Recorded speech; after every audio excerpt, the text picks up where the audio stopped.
뭐 제목을 이렇게 잡아보긴 했는데요. 이게 어, 음, 어떻게 제 시작을 해야 될지 잘 생각을 안 했는데 그 이제 양대역학이라고 얘기하면 이제 보통 우리가 디터미니스틱하지 않고 그리고 이제 흔히들 말하는 이제 코펜하겐 인터프리테이션을 가지고 이제 많이 얘기를 하잖아요. 이제 그런데 최근에 어떤 MIT에 이제 수학과에 있는 존 부시라는 분이 있는데 이제 그분이 그 유척학에서 양자적인 시스템을 듀얼을 볼 수 있다라고 해서 한번 좀 최근에 굉장히 많이 하고 있거든요.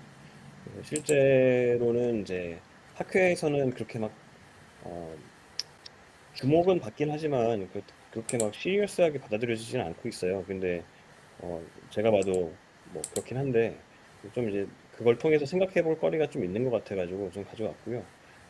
그리고 이제 또 저는 제가 이제 공식적으로 제 소개를 제대로 한 적이 없는데 저는 이제 유척학을 연구하고 있는 사람이고 그래서 이제 제가 양자역학을 과거에 좀 공부를 하긴 했으나 최근에 좀 다시 관심을 가지면서 앞으로 이걸 어떻게 현재 하고 있는 거랑 접목을 시킬까라는 생각도 좀 하고 있는데 이제 그래서 그런 거에 약간 좀 이제 출발점 같은 느낌으로 한번 해봤습니다. 이제 우리가 아날로지라고 얘기를 하는데 아날로지는 보통 이제 다른 별개의 두 개의 다른 시스템에서 비슷한 성질이 보일 때 우리가 이제 아날로지가 있다, 뭐 아날로그가 있다, 뭐 그렇게 얘기를 하거든요. 근데 이제 저 같은 경우는 이제 유착학에서 이제 아날로그를 많이 봤던 사람이에요. 그래서 이제 제가 과거 했던 거를 간략하게 좀 보여드리면은 지금 보시는 건 제가 2017년 쓴 논문인데 이거 같은 경우는 이제 유착학에서 제가 다루는 시스템이 이제 그 비누막입니다. 그래서 비누방울 같은 거 이제 불고 놀잖아요. 그 비누막 같은 거를 이제 얇게 펴가지고 크게 이제 실험을 할 수 있게 만든 건데 이제 그렇게 되면은 이제 이 비누막의 두께가 변하면서 얘네들이 그 터지지 않고 안정성을 유지를 하거든요. 그러니까 이게 국소적으로 얘네들이 두꺼워지면은 그쪽에 서피스 텐션이 어, 낮아져서 높아져서 다른 쪽에서의 유체가 이제 그 두꺼워진 부분의 유체를 다시 또 펴주는 그런 역할을 합니다. 이제 그런 것들을 우리가 이제 계면 그러니까 표현 장력에 대한 효과라고 해서 우리가 그런 걸 통칭해서 마랑고니 효과라고 이제 유치하는 사람들 얘기를 하는데요. 자, 그래서 이제 비누막 위에서 이제 유체의 그 운동 방정식을 보면은 여기 A1 보시는 것처럼 이렇게 나오고 여기서 이제 그레디언트 시그마 이거는 이제 표면 장력의 변화거든요. 이제 이거를 풀어서 쓰면은 이렇게 두께의 변화량으로 치환이 됩니다. 그래서 한마디로 얘기해서 DU/DT는 H 그레디언트 H 오버 H의 형태가 되는데요. 어, 뭐 그래서 이런 형태가 되는데 이게 기체 압축성 기체 역학이랑 똑같아요. 그래서 압축성 기체 역학에서는 DUDT가 이제 밀도의 그레디언트 나누기 밀도의 형태를 가지고요. 그래서 이 앞에 있는 거를 우리가 이제 아코스틱 웨이브 스피드 혹은 이제 음속이라고 얘기를 하는 거고 이제 여기서는 이제 이런 속도가 나타나고요. 자, 그래서 이제 소필름 같은 현상에서는 우리가 가스 다이나믹스에서 볼 수 있는 여러 가지 현상이 보입니다. 그래서 이제 제 실험인데 옛날에 여기다가 이제 소필름을 위에서 아래로 흘리고 물체를 집어넣었을 때 이렇게 이렇게 쇼크웨이브 같은 거 생기는 거 이런 것도 볼 수 있고요. 이런 것도 이제 아날로지 하나고 또 이것도 이제 제가 예전에 했던 건데 이제 일렉트로마그네티즘이랑 이제 플루이드 이건 굉장히 비교적 간단한 거죠. 어, 그, 플루이드 메카닉스에서는 이제 비압축성, 비점성 유체를 가지고 다룰 때 포텐셜 라플라스 방정식만 가지고 이제 얘기를 하거든요. 네, 그래서 이제 그런 거는 이제 전자기랑 완전 똑같고 그래서 이거 같은 경우는 이제 유체역학의 포뮬레이션이랑 이제 일렉트로마그네티즘의 포뮬레이션이 완전히 동일하다 뭐 그런 얘기도 할 수 있고요. 뭐 이것도 지금 연구 중인 얘기이긴 한데 이거는 이제 시간 없으니까 그냥 넘어가겠습니다. 어, 자, 그래서 이제 시스템이 다르더라도 매스메티컬 포뮬레이션이 비슷하면 굉장히 비슷한 현상들이 좀 나타나긴 하는데요. 뭐 제 연구는 아니지만 이런 것도 있습니다. 아하로노프 보험 이펙트라고 이제 그 W3 실험에서 중간에 이제 그 비필드가 있고 비필드가 외부하고 단절이 되면은 이제 주변에는 이제 벡터 포텐셜만 있는 거죠. 자, 그런 경우에 이 뒤에 이 뭐야 저 디프렉션 인터페런스 패턴에 이제 영향이 어떻게 되느냐 이제 그런 걸 가지고 연구하시는 분들이 있는데 이런 것도 이제 유체에서도 똑같이 나옵니다. 그래서 유체역학에서도 이제 B는 어, 어, 컬 A라고 나오는데 이제 유체역학에서도 이제 오메가 이거는 이제 볼티시티거든요. 볼티시티는 벨로시티 필드에 이제 컬이로 나오는데 그래서 이런 것들이 이제 듀얼이 되는 경우가 많이 있어요. 그래서 이런 걸 보면은 포뮬레이션이 비슷하면은 그리고 이제 그 현상이 비슷하고 포뮬레이션이 비슷하면 이제 많은 경우에 좀 뭐 이제 그 재밌는 현상들이 나타나는 걸 볼 수 있습니다. 그래서 이제 그런 걸 생각을 하다가 보면은 이제 그 유체역학에서 굉장히 이제 오래 많이들 하는 문제 중에 하나가 클래식한 이제 유체역학 문제 중에 하나가 이제 그 드랍플렛 임팩트거든요. 그래서 이제 아래에 물 같은 게 있고 물이 떨어지면은 이제 이렇게 펑 튀잖아요. 이게 이 크라운 모양으로 이제 그 액체가 이제 튀는데 자, 이런 것들에 대한 연구를 이제 그 거슬러 올라가면은 자, 이런 식의 이미지가 처음 만들어진 게 1954년입니다. 그래서 그때 이제 에저턴이라는 사람이 찍은 사진인데 이게 근데 이제 이 사람 같은 경우는 스트로보스코프 이제 이렇게 생긴 거 있잖아요. 그 삥삥 돌려가면서 이제 셔터를 조절하는 이런 장치를 이제 사용해서 만든 거고요.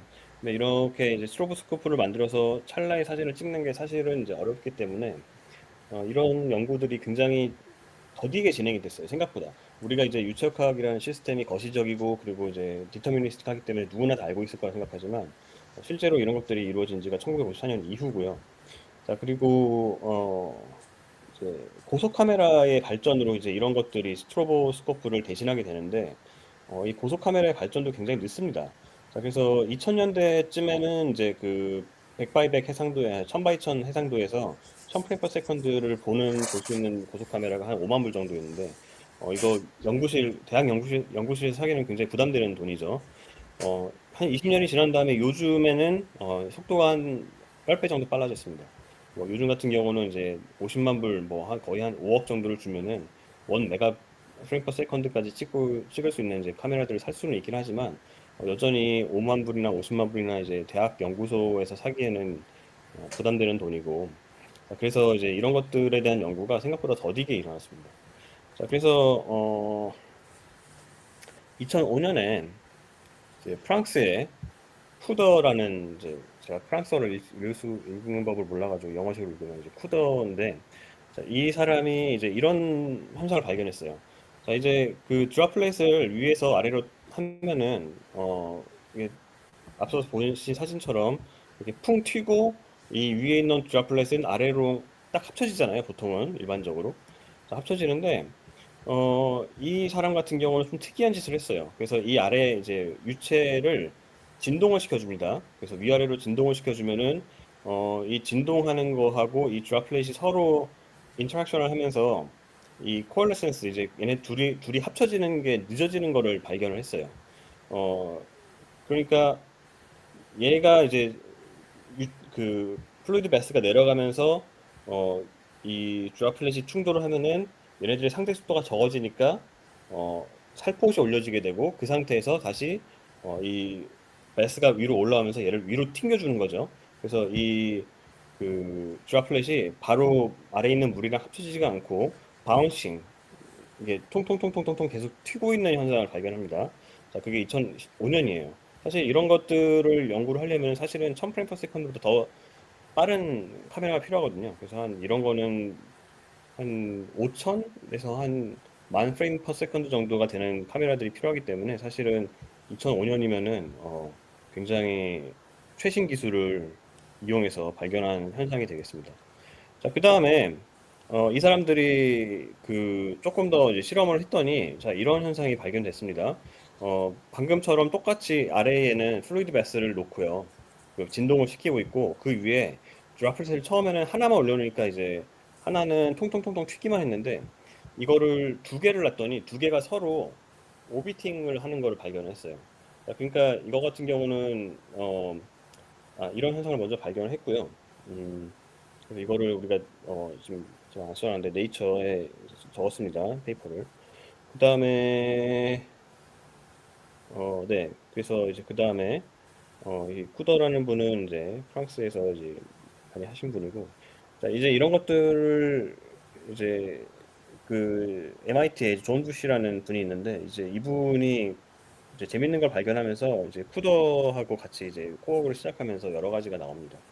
자, 그래서 자 이런 시스템의 이제 가장 핵심적인 걸 보면은 첫 번째로 그 non 마르코비안 다이나믹스라는 거죠. 그래서 처음에 그 드랍렛이 어디로 갈지는 그 랜덤하게 결정되는 게 아니고 그 과거에 어떤 트래젝토리를 가지고 왔는지에 따라 달라집니다. 그래서 이제 패스 메모리가 중요한 이제 그런 시스템이라고 할 수 있고, 그리고 이제 웨이브 파티클 인터랙션이 있는 시스템이라고 이제 볼 수가 있겠죠. 그래서 이 파티클이 드랍플렛이 플루이드 베스를 때리면은 그 플루이드 베스에서 웨이브가 생성이 되고, 그리고 아래에 있는 그 플루이드에 있는 웨이브가 다시 그 드랍플렛의 움직임에 영향을 미치는 그런 인터랙션이 서로 하면서 서로 이제 왔다 갔다 하면서 이제 이렇게 오비팅이라든지 뭐 이제 뭐 이런 현상들이 일어납니다.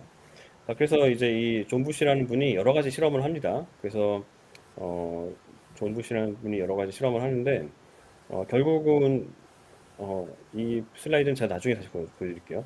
자, 그래서 이제 여러 가지 실험을 몇 개를 한 거를 보여드릴게요.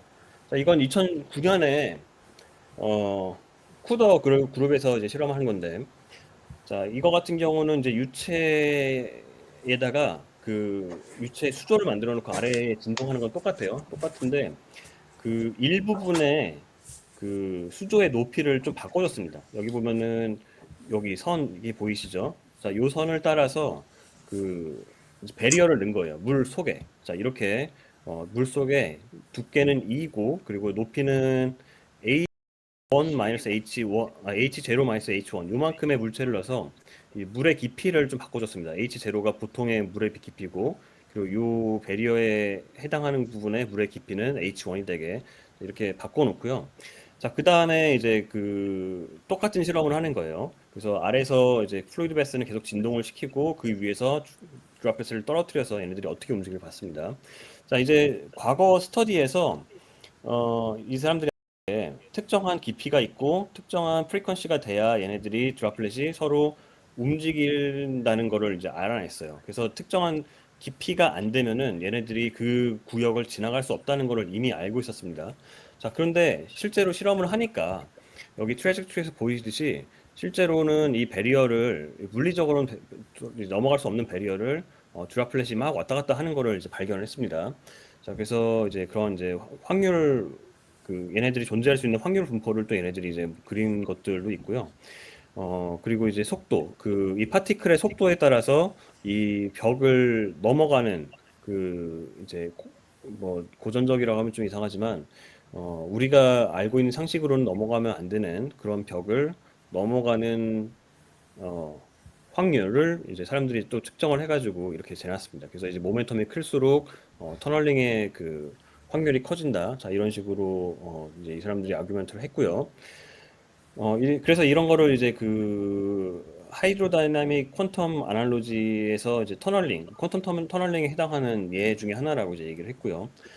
그 다음에 슬릿 실험도 했습니다. 슬릿 실험도 이제 그 물 안에 그 이렇게 배리어를 쳐놓고 드랍렛이 이제 움직이게 만들면은 얘네들이 가운데서 살짝 왼쪽으로 가거나 오른쪽으로 가거나 상관없이 이렇게 다양하게 퍼지는 것을 발견을 했고 그리고 이 얘네들이 도달하는 구역을 실험으로 다 정리를 해가지고 확률을 계산했더니 자 이런 식으로 나타냈다고 합니다. 그래서 뭐 완전히 이제 이 실험 데이터는 이제 히스토그램이고 뒤에 있는 이 그 실선 그래프는 이제 디프렉션 패턴의 그 엔벨롭인데 두 개가 완전히 일치하진 않지만 어, 상식적으로 가운데 여기 빈 공간이 존재하는 거는 이제 사실 상식적이진 않죠.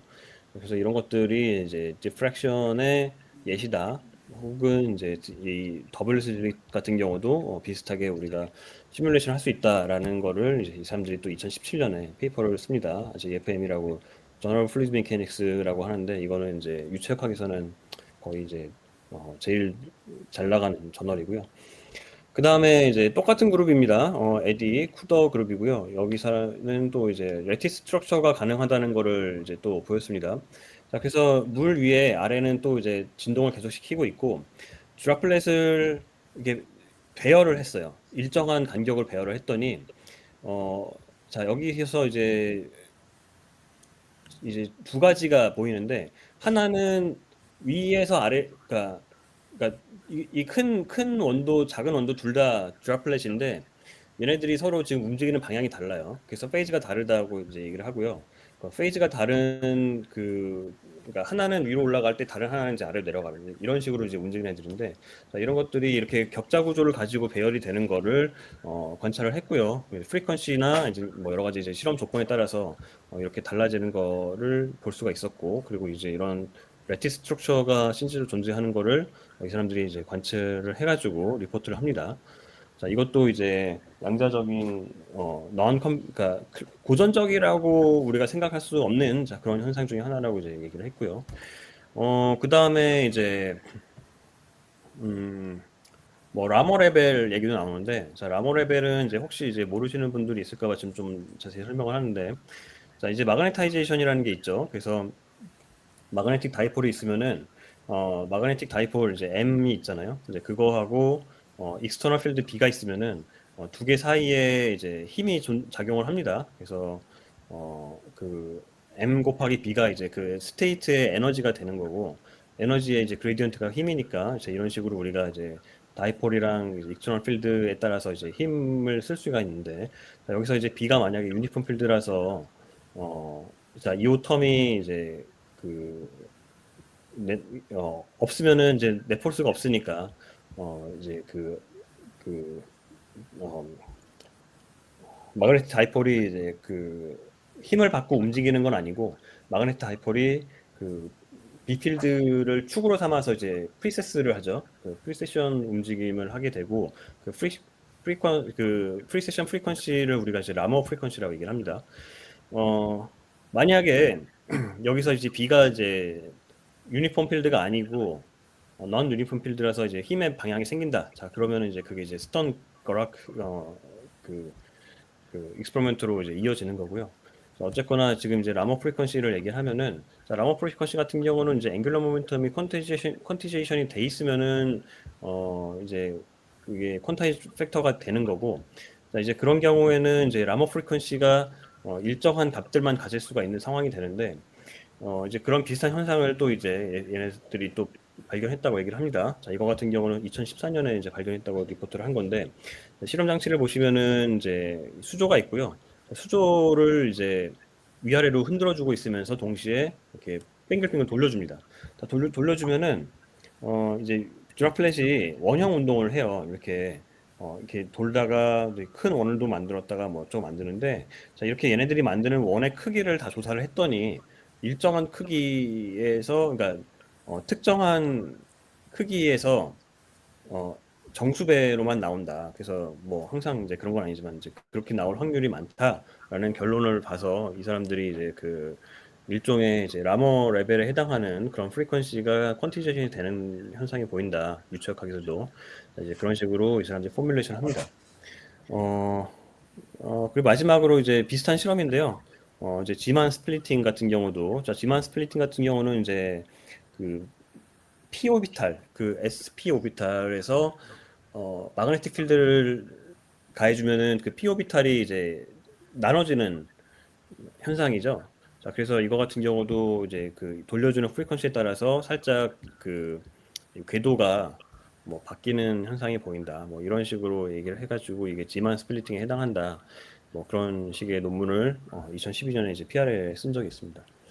자, 그래서 이제 여러 가지 이런, 저도 이제 퀀텀 하이드로다이내믹 아날로지를 학회에서 많이 보고, 그리고 뭐 많이 그 사람들 하는 거를 알고는 있었지만 한 번도 제대로 본 적이 없었는데, 이번에 보니까 자, 이런 것들이 주요 연구 결과더라고요. 그래서 현재도 이 사람들이 열심히 파고는 있는데, 어, 자, 이런 현상들을 가지고 발견을 하고 우리가 이제 이 정도는 알고 있다라는 거죠.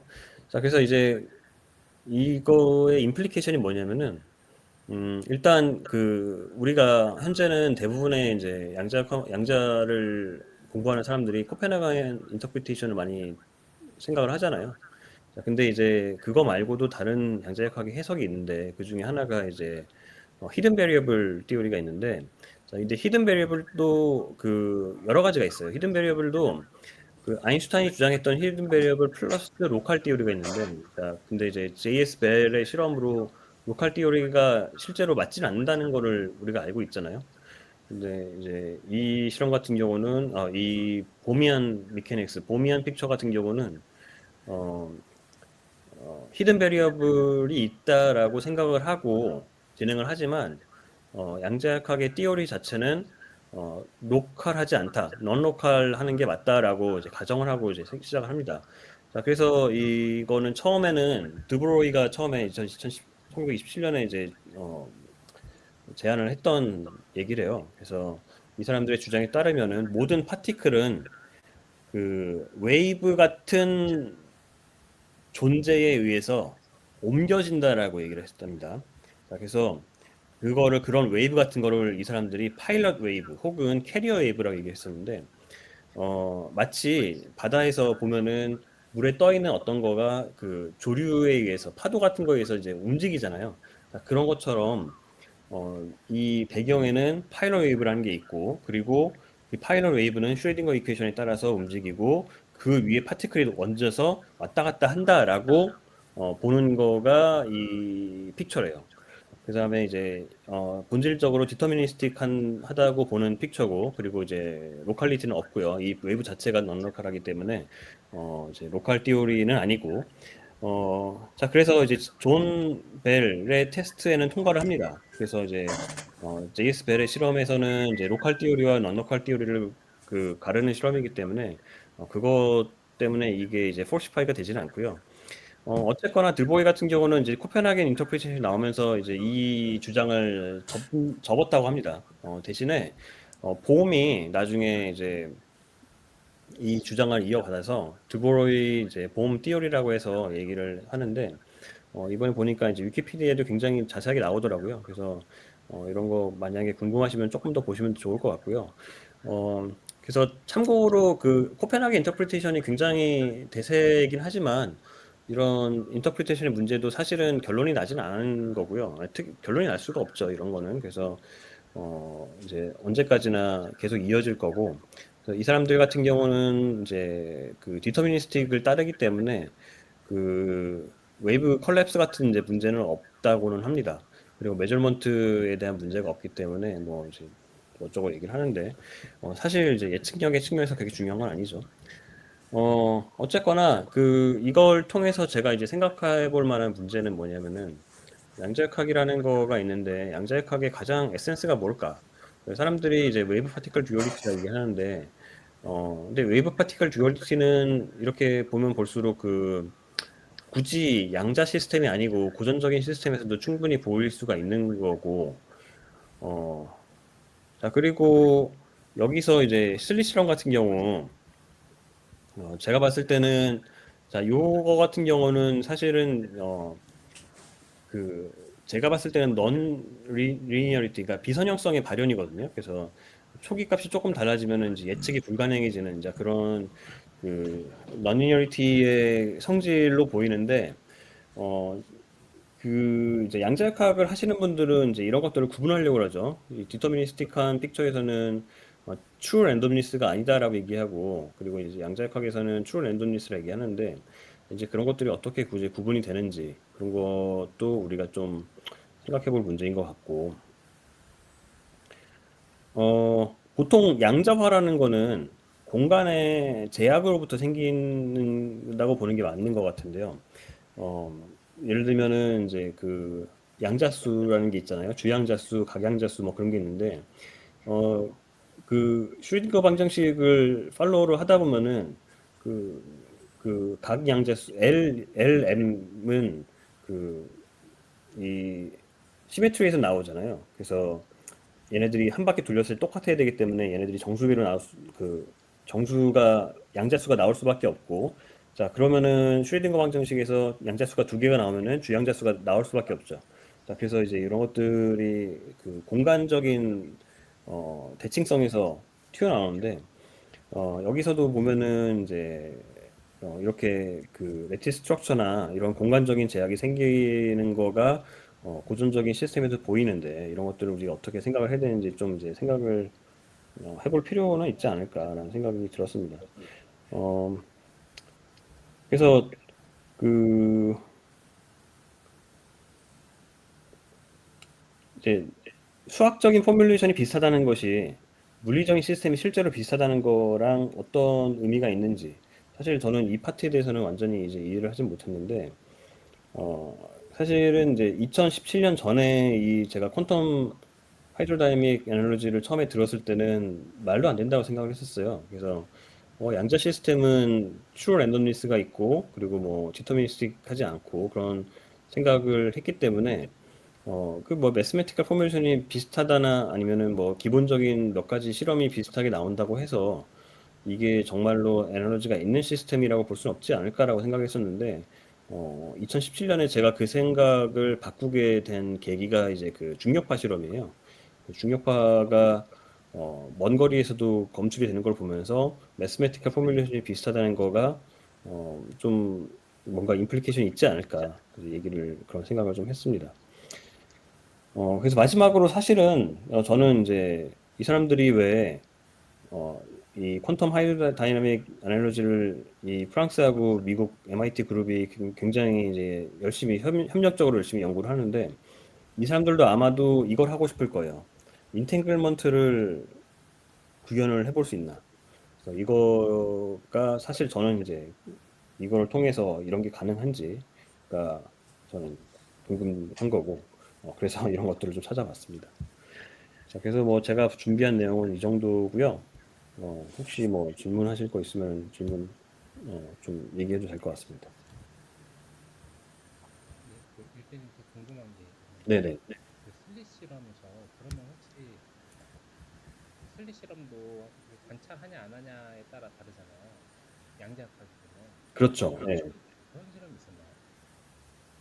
여기서는 없었습니다. 여기서는 사실은 그냥 이제 밑에서는 배스를 계속 진동시켜주고 드랍슛을 나가지고 그냥 얘네들이 가게 한 거니까요. 그래서 쭉 따라가서 어딘가 되니까 이제 계속 관찰을 한 거겠죠.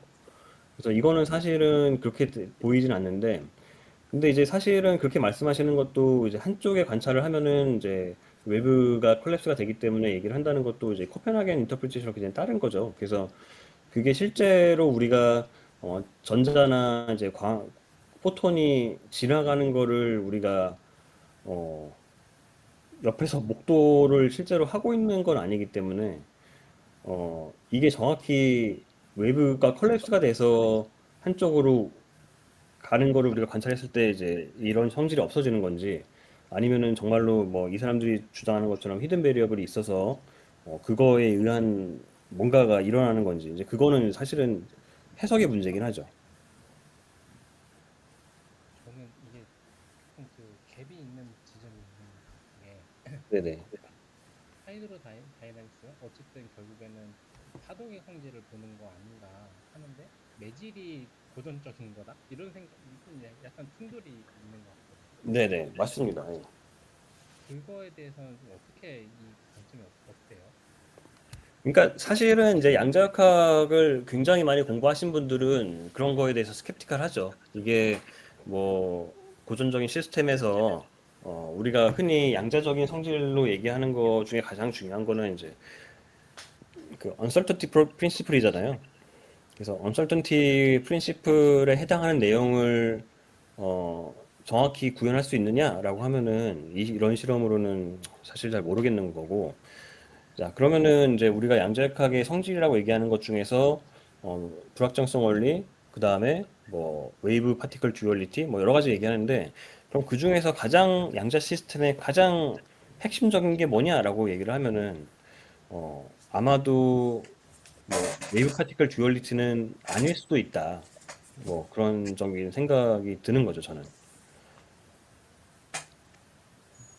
그래서 사실은 제가 뭐 발표를 이런 게 있다고 소개를 하면서도 저도 사실은 좀 모르겠어요. 이게 어떻게 해석을 하는 게, 어, 어떻게 해석을 하는 게 온당한지, 그리고 이런 시스템이 정말로 양자적인 성질을 양자역학에서 가지고 있는 일부 실험 결과를 재현한다고 해서 이거가 그러한 성질이 있을 수 있다라고 생각하는 거가 온당한지.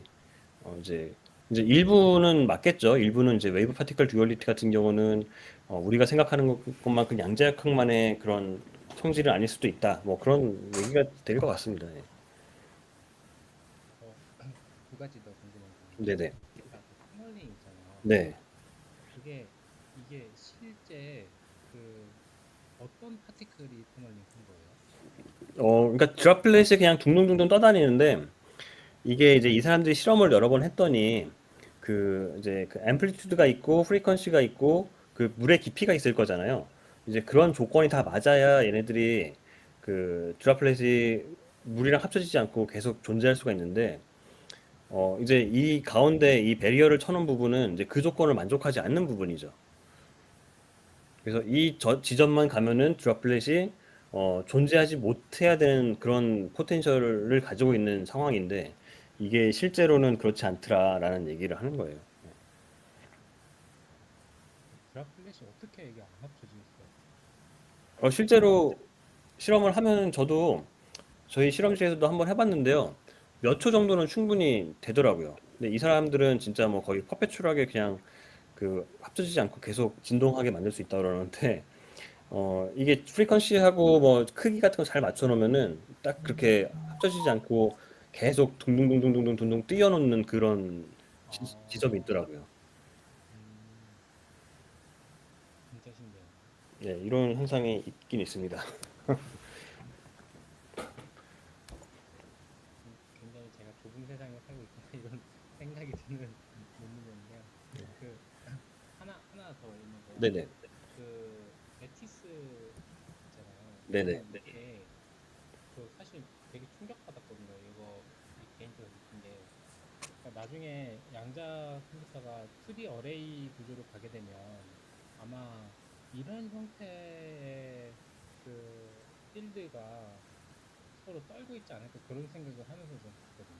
어, 이게 서페이스 코드 그 생각이 나는데 물론 서페이스 코드가 하드웨어랑 그대로 이제 매칭되는 건 아니긴 하지만 이제 예를 들어서 포토닉에서도 뭐 이온 뭐 중성 원자도 이런 형태로 지금 띄우고 있고 포텐셜이 이렇게 만들어져 있을 것 같거든요. 예, 그래서 그렇죠. 예.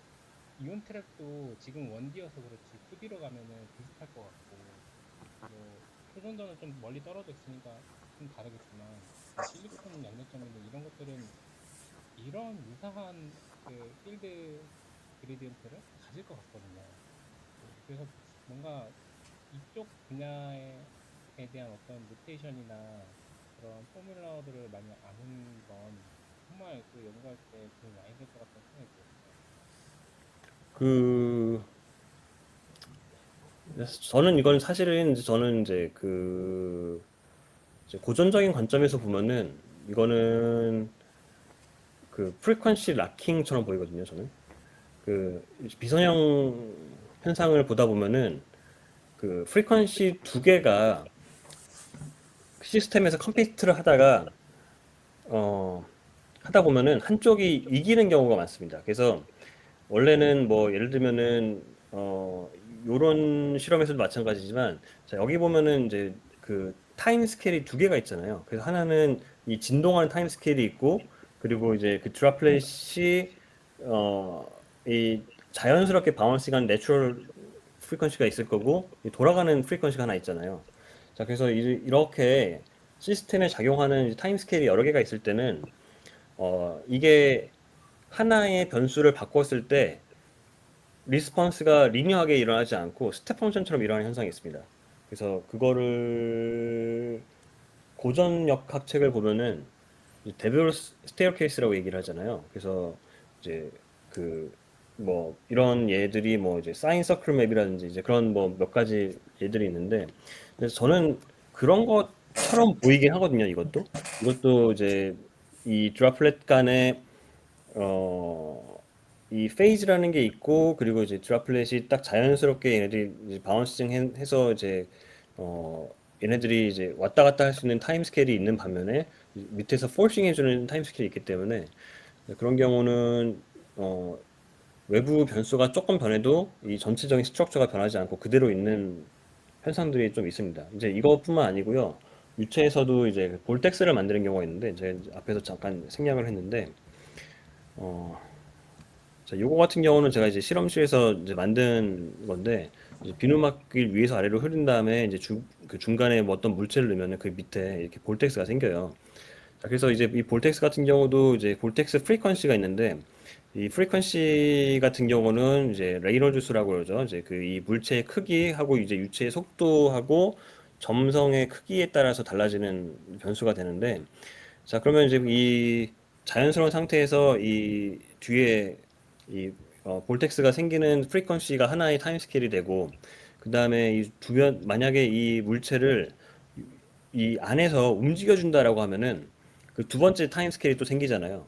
자, 그러면은 이 두 번째 타임 스케일이 있을 경우는 그 다른 앞에 타임 스케일을 바꿔줘도 뒤에 나오는 이 패턴 자체가 변하지 않는 현상들이 있습니다.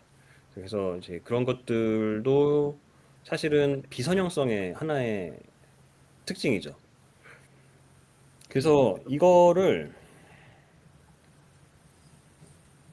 제가 이제 그래서 이런 거를 보면서 드는 거는 그 예측 불가능성은 비선형성에서도 나오고, 그러니까 디터미니스틱 하다고 해도 여러 가지 방정식이 이제 복잡하고 어려우면은 그게 나올 수가 있는 거고, 그러면은 그게 양자적인 거하고 구분이 가능할 정도로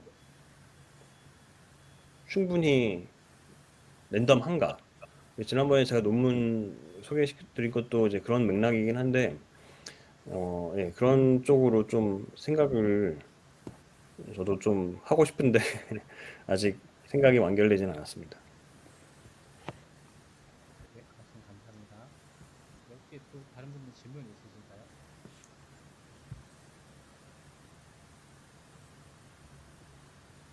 네, 없으시면 그 의견님 발표 너무 재밌게 잘 들었습니다. 감사합니다. 네, 감사합니다.